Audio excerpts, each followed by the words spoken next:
485 kilos. Let's go, Terry.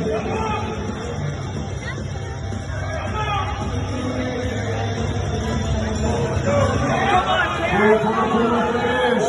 Good job.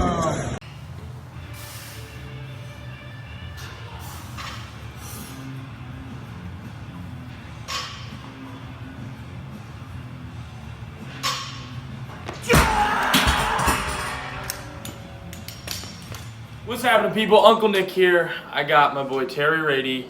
You guys, if you follow me on Instagram, you probably see me mention before. But basically, he took over all my nutrition, helped me with my coaching, everything with workout. So between him and Brian are really the reason why my prep and getting back into competition mode after the hospital stuff is basically because of him and Brian helping me get there. So I wanted to really take the time to introduce you guys to who this guy is, and he's a brainiac when it comes to strongman, and wealth of knowledge is power in this sport. I'm an idiot. He's really smart. I just wanted to really bring you guys up to speed on what I did and who this guy is and everything he does. So who are you, Terry? How'd you get into strongman? What do you do? Break it down. I started strongman before there were any weight classes, really. Whenever I first started in the sport, it was 231 and under, 231 and over. That was it. That was the weight cutoff. So I've been around a hot minute. I competed at 187 in the under 231 class. So I lost for about 4 years straight. Then I progressively just got better through, trial and error, learning from people that were more experienced than me. I actually worked with a coach named Matt Mills. He was my first coach. He's a pro strongman. And then Mike Mastel was my second coach, and he's also a pro strongman. Mike and them are people who I consistently worked with throughout the years. My last prep at America's Strongest Man 2019, I did myself. The last 8 weeks, I did my final, power phase and peak phase, and it ended up very well. I won some serious contests, I guess you could say. Yeah. So I know what I'm doing. But taking over Nick's training, taking over someone, because he approaches training from a very different perspective than what I do. He was very, cardio oriented. He was very movement oriented, and that's why he always crushed moving events. But statically, he needed to, bring some stuff up, and we worked on that. And then obviously working around, whatever issues he had from the hospital. I also have heart issues, so that's why he reached out to me. We worked together on that stuff. And it's a team effort in the sport. It's definitely a team effort, and it was awesome having him, show out this weekend. He did well. It's the sport of strongman. You never know who's going to be there. The guy that won the class, we had no idea who he was, and he showed up and really just wrecked everything. He was like a CrossFit Games level Yeah, CrossFit athlete. Yeah, he was no joke. He was no joke. He was a CrossFit athlete. It was and the thing is this show, it was a very CrossFit style show. It was a very cardio endurance event show. Not a crazy amount of static lifts in it. I'm a big static guy. This show would have been, pushing me if I were to have done it. But, Nick did show out and he did very well. So I was impressed. So this has kind of been part of my secret weapon here in getting back to health. And coming into this, I didn't feel back. Like my deadlift isn't back yet.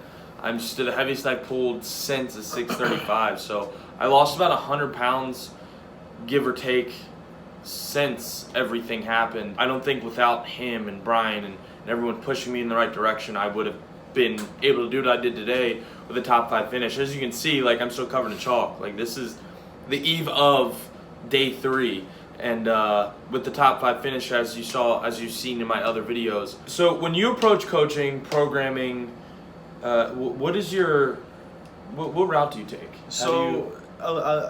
A lot of people don't understand with strongman compared to powerlifting and stuff like that. You can't approach strongman in a linear fashion like you would with powerlifting. It's very straightforward in powerlifting. We're moving on one movement plane. We've got our flat bench, we've got our squats, we've got our deadlifts. Everything's on the sagittal plane. You can pretty much work on one single plane of movement and become a successful powerlifter. But strongman, we have to be able to turn. We have to be able to adapt. We've got to be able to do multiple different events that require multiple different muscle fibers. We've got to be able to be a roundhouse of power. So when it comes to programming for strongman, it's more based on load management, whereas you would do volume and load management with powerlifting. With strongman, since we're doing things like a yoke and we're doing things like farmer's carries, that volume and load management, like for instance at ASM, we had a max 18-inch deadlift and we had a heavy yoke, so, and a heavy stone over bar. It was a 400-pound stone over bar. So for that load management, I didn't really train stones because I knew that was in my wheelhouse. I'm good at stones. I can go in on an event day and hit stones anytime I want. Yoke is something I struggle with, but I'm a good deadlifter as well. So my deadlift and yoke would alternate from week to week. So I would deadlift heavy one week, not deadlift the next week, but then I would do heavy yoke that week. The next week I would deadlift heavy, not do heavy yoke or anything, maybe just move a little bit with it. But it's all about managing that fatigue, especially when you get up to the levels that we're competing at, where the shows are heavier and they're more elite level. You have to be able to manage all of that stress fatigue, because if you don't and you're just trying to throw in the events every week, you're trying to throw in heavy deadlifts every week, you're trying to throw in heavy squats, heavy pressing, it's so much on your body and you can beat yourself so down that if you don't really time everything in your peak properly doing it that way, you can miss your point of what's called supercompensation. That's whenever your fatigue, drops and your performance will enhance because of that. So, everything we're approaching from a coaching perspective in strongman is managing the fatigue. We want the fatigue to be as high as possible towards the end of a training cycle, so that way our energy level and everything is down here, so that way when supercompensation happens, they switch. It's a very dramatic switch, and then usually on game day you'll feel 100%. That's why people will feel beat up towards the end of the cycle. We deload, we rest, and then everything kicks up, so your body's primed and ready to go. But if you don't manage that properly, and you don't monitor all the weight tracking, and you don't monitor the events you're doing and how you're doing everything, you can really mess yourself up. And the higher your fatigue level is, the higher your rate of injury will be. Chronic stress loads lead to higher rate of injury. So if you're not monitoring those stress loads, you're more likely to become injured. So everything's a really big balancing act when it comes to strongman. So when it comes to nutrition, I get asked what I eat a lot, what my diet is, this, that, and the other. People ask what supplements I take. And I'm a dummy when it comes to nutrition. I just revolved around meat and rice, and that's just because I didn't know what portions. I had no idea. So as someone who does know that stuff, what is your take on nutrition for being competitive in strongman? So everything has its place. Obviously, my stance on red meat. I eat red meat. I don't mind veal. I don't mind lamb and stuff like that. I'm a big proponent of pork, though. Pork has lower saturated fats. It's got higher amino acid profiles compared to, it's got better V vitamins and stuff like that. Now, you get your trace minerals from red meat, but typically what I like to see my athletes do is we monitor everything from a carb and fat perspective. So if we want to put on weight, we manipulate carbs and fats. Protein's just kind of this number out there. As long as we're getting enough, 0.8 to a gram per pound of body weight, that's fine. It more or less acts as a filler if we're trying to fill in some meals. Vegetables, obviously you want your vegetables. We typically just steer towards greens mainly. That's the best type of vegetable to get. You get your vitamin K and everything from your vegetables. And as far as carbs and fats go, we keep our fats healthy. Like I said, Nick, he's got heart issues, and I've had heart issues in the past. So we try to really monitor our poly and monounsaturated fats, and we try to get the healthiest types of fats we can, because what happens is cholesterol, especially in people that might have heart issues, that's something we want to monitor. If we're having heart palpitations, if you have built up cholesterol and plaque and calcium in your arteries, that's not something you really want. Obviously, it could lead to a heart attack. So we monitor our fat level, and we monitor the types of fats we're taking in, because the more carbs we take in, obviously we're trying to stack up the glycogen in the body. If we're adding a bunch of saturated fats on top of that, those saturated fats combined with the carbs are not going to help the lipoprotein levels and everything inside of our blood, and it's going to cause calcification in our arteries. So we want to mainly keep it to healthy fats, healthy carbs, and lean proteins, and that's the best way to put on size, strength, and strongman. You recover better, and just really, so I keep red meat with Nick. We would keep red meat to once a day, if that, sometimes twice a day on off days. I typically recommend eating red meat on off days. That's the best time to eat it. Get your fats, get everything in, and then you can burn all that throughout the week. And typically we use fish and chicken and pork throughout the week during our training, whenever we're training and stuff like that, because it's just a leaner, pork especially is just a more dense protein per gram meat than anything else you can really buy. So, last question, because I got to take this guy to the airport. He's got to catch a flight. I know what I took into account for picking someone to coach me and whatnot. You having been through heart issues as well. You've won the Arnold. You've won America's Strongest Man. But this is prior to you winning that. And you've won this competition, Worlds. Credentials obviously mean something. Like, to me, they do. Like, I'm not going to go pick someone that hasn't accomplished everything and go off of what they have to say, because what is tangible to them that works. Now, there are guys out there that do know their shit, but they're just coaches. They're not competitors. And that's okay. That's their specialty. That's their lane. But typically, they have athletes to show for what they do. Now, you've done the athlete side. Now you're very active in the coaching side. Right. What should someone take into account or do in approaching a coach or picking their coach for them? It's definitely a lot of feedback. So what I tell people is the more information you can give your coach, the better they can do their job. But if you're giving your coach a lot of information and you're not getting any stronger and they're not listening to you, it's probably not the coach for you. I've had my mistakes with clients. I'll have somebody say, I don't have this machine, and I'll forget, and I'll leave it in a workout, or I'll put it back in. But typically it gets resolved. But a lot of it is just communication from a coach-client perspective. And like he said, I compete. I still actively compete. I just won 2019 America's Strongest Man. And the mentality, when you're picking a coach, strongman is more than just going out being strong. Strongman is a game. This isn't like powerlifting. This isn't like CrossFit. It's none of that. This is chess. People don't understand that. They see, oh, it's just a guy lifting 5 different things. No, strongman is 100% a game.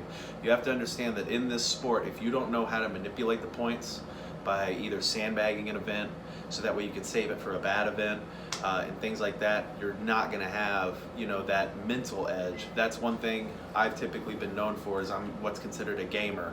I show up on game day. It doesn't matter what I do in training, I'll always show up on game day. Prime example was I didn't train stones one time for America's Strongest Man. We had a 400-pound stone over bar. I didn't train it and I saved it. I saved my hips for the deadlift and the yoke, because those are the things that I really wanted to hammer. But I still hit, 2 solid three reps with the 400-pound stone over bar at ASM. Is a really tacky, heavy stone. But that was enough to win, because you have to show up, you have to know where you can deliver and not overtrain on those things. So really just finding a coach that has the experience and the know-how. Anybody can make you stronger, but even if you were to hire someone who has amazing programming, it's still good to consult with somebody who's been there and ask them for help or their time to help you get mentally prepared for these contests. Because if you're not mentally prepared in the sport of your choice, you're not going to be able to compete to your best of your ability. I mean, the proof is in the cards, guys. Like, you look at someone like him as a coach. He's accomplished a lot, and then he has a lot of athletes that typically do well, podium, place top 5, top 3, whatever it may be, in their respective competitions. Brian, you look at him. He's probably one of the most resilient human beings I've ever met. But look at all his athletes that he produces out of Neversay. I mean, I think we had 5, 6, 7 podiums at one of the local shows with some women. It was their first comp or their second comp, beginners. And he knows the sport. He knows the sport. They understand what goes into it because of their competitor background, and just being able to take someone, point them in the right direction, and give them feedback and input, and pay attention to their athlete and listen to them.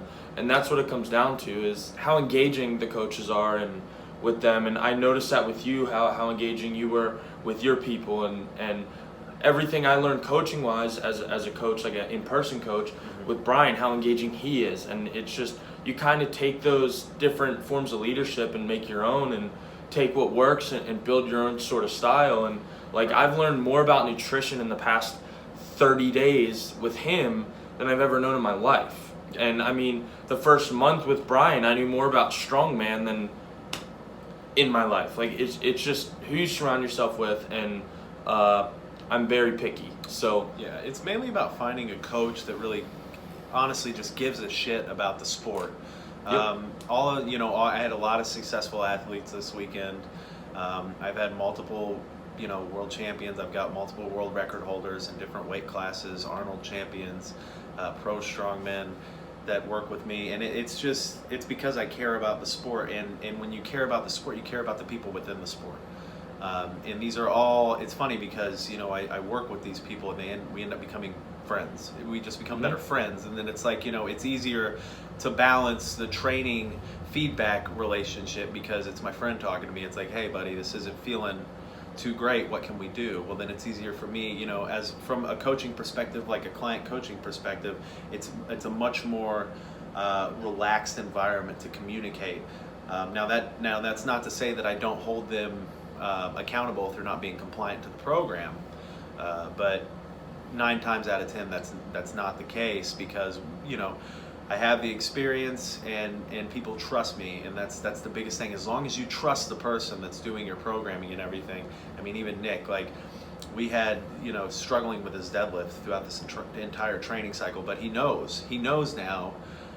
Like, he came up and he tried pulling the last bar and it just wasn't going to budge for him, and he called it, and that's good because, you know, he saved 30 seconds of trying to effort pull, but he yanked the first 2 pretty quick, and that was enough points for him to do well. So, like I said, A, it's a game. B, it's about surrounding yourself with people that want to see you succeed. And in this sport, I've won every contest, but every contest, even if I wouldn't win it, I'm always there with my friends or people that I program with, and it's nice to see them succeed. So, not to mention when I pulled that 635, he was my judge. He was his judging judge, this and event. I know I'm They a flew very him out. strict judge. And I ripped the first 2 off the floor, got a 635, which is the heaviest I've pulled since everything happened.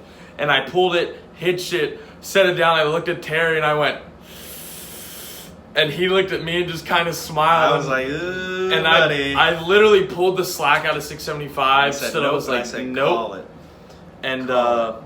but yeah, so that's about it. I just want to introduce you to this guy. Go give him a follow on Instagram. I will insert his stuff below.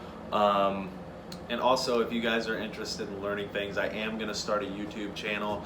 There's already I've an been informational bugging the video. shit out of him. Yeah, he has. A lot of people do. I do a lot of Q&As on Instagram, and people tend to like the information I give. So I've decided to share my secrets, if you will, with strongman. So give my YouTube a follow, and I'll do my best. You know, if you shoot me a DM, I'm very responsive typically about what information you want to know, and I'll do my best to provide you guys with the best content possible. So.